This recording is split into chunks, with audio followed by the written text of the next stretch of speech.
I'm going to show you two ways to use matching pairs in Nearpod. The first way is to go to the Nearpod lesson library and find an already created matching pairs. I'm going to help my search by clicking on Science. I'm going to use grade 5 this time.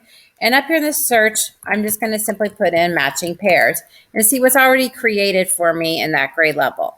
And I can see that I have several things here. I'm going to click on Earth's rotations because I've already previewed this. But if you haven't, please make sure you do preview anything that's already been created. You want to make sure that your matching pairs are aligned to our TEKs. Once I know that it is aligned, I'm going to go to Add to Library.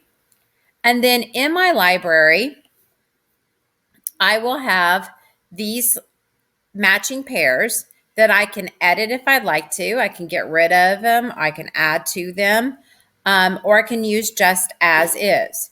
Once it's in my library, it will be the very first thing listed, and I have the option to do as a live lesson or a student paste.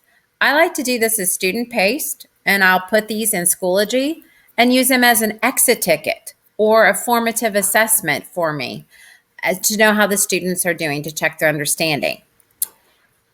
Now, I cannot directly embed an already created Nearpod, but I can make one in my Google Slides. So here I have my Google Slides. I already have my add-on bar over here. I'm going to add a matching pairs. There is something called memory test, but memory test is direct picture to picture or word to word. Matching pairs is more rigorous. This is where you're going to have an image to match with a word or a term with its definition. I want to do a matching pairs for my students. So I clicked on it, giving them simple instructions to match the image to its term. And I'm going to click on Add a Pair. I've already added some images, or downloaded some images for speed, velocity, and acceleration. So here's my image, and I want students to know that this is an image to describe acceleration. I'm going to add another pair here. I'm going to take another image that I've already downloaded, such as the one for velocity, type that in. And of course, I'm going to want to also do one for speed. But I'm going to click Done for now. And you can see that I have my images in. I can add the timer if I want to challenge my students a little further, or if I'm using it as an exit ticket and I want to make sure that they're done in class time period.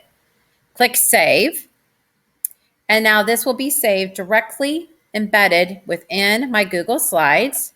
As you can see here, it's at the bottom of my Google slide deck.